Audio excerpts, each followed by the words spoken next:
नमस्कार, मैं हूं राजेश त्रिपाठी और जननायक में आपका स्वागत है। श्रद्धा वालकर हत्याकांड इन दिनों सुर्खियों में है। हत्या से जुड़े कई पहलू रोज सामने आ रहे हैं, लेकिन जो कुछ भी मीडिया में सामने आ रहा है वो पुलिस सूत्रों के हवाले से दिखाया, सुनाया और बताया जा रहा है। पुलिस का दावा है कि श्रद्धा के साथ लिव इन रिलेशन में रह रहा आफ्ताब पूनावाला ही हत्यारा है और उसने तकरीबन कई महीने पहले 18 मई को श्रद्धा की हत्या कर दी थी। श्रद्धा और आफ्ताब लिव इन रिलेशनशिप में रहते थे और मुंबई से दिल्ली आकर रहने लगे थे। पुलिस का दावा है कि आफ्ताब ने यह भी कबूल किया है कि उसने श्रद्धा के शव को कई हिस्सों में काटा और फिर टुकड़ों में मेहरौली से सटे जंगल में फेंक दिया।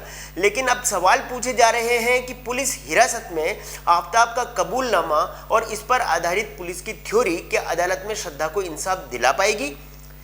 जितनी बातें अभी की जा रही हैं, क्या वे अदालत में साबित हो सकेंगी या वहां तक पहुंचने के लिए सबूत कम पड़ जाएंगे? कोटा में हमने इस बारे में प्रमुख वकीलों और एफएसएल विशेषज्ञों से बात की, तो श्रद्धा को मिलेगा इंसाफ? आज खबर इसी पर मेरे साथ।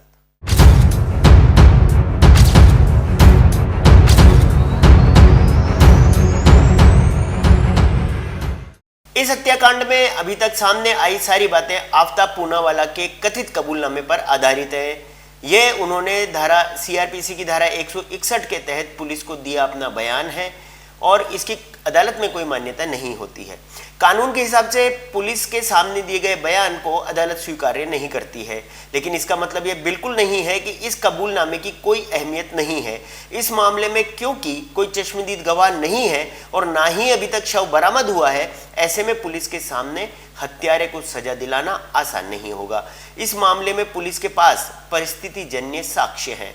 ऐसे मामलों में लास्ट सीन थ्योरी को भी प्रमुखता से अदालत के सामने रखा जाता है।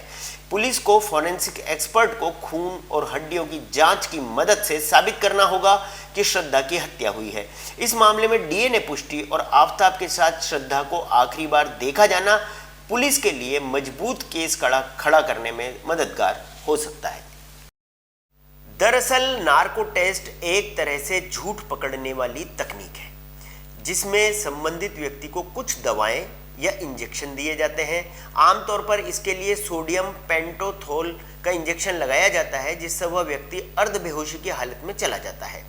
ऐसा माना जाता है कि इस स्थिति में वह सवालों का सही जवाब देता है, क्योंकि अर्धबेहोशी की वजह से उस व्यक्ति का दिमाग ज़्यादा इस्तेमाल नहीं हो पाता और वह जानबूझकर झूठ नहीं गढ़ पाता और उसे सच बोलना होता है, ऐसा माना जाता है विज्ञान में।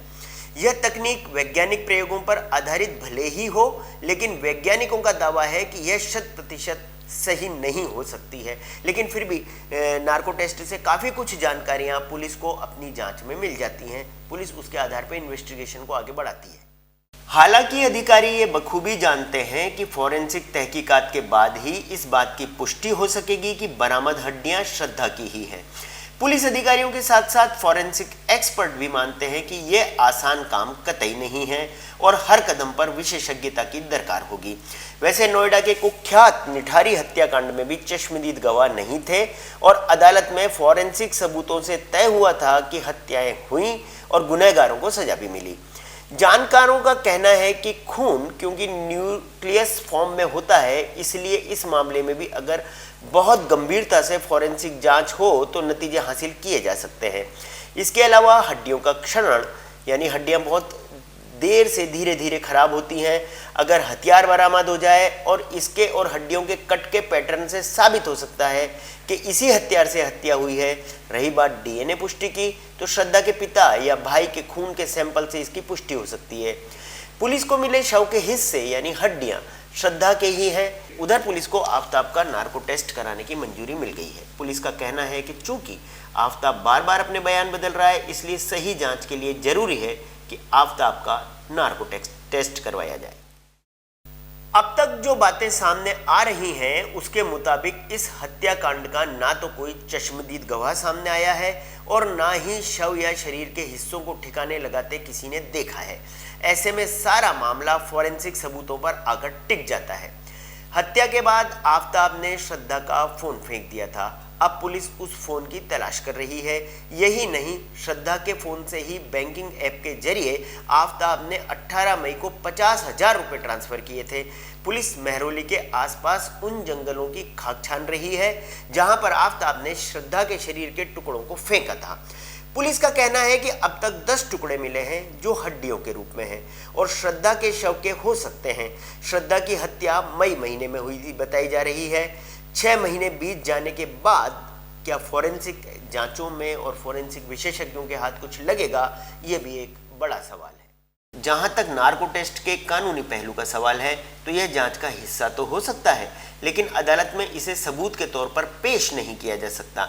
इस बारे में 22 मई 2010 को सुप्रीम कोर्ट ने एक फैसले में स्पष्ट तौर पर कहा था कि अभियुक्त या फिर संबंधित व्यक्ति की सहमति से ही उसका नार्को एनालिसिस टेस्ट हो सकता है।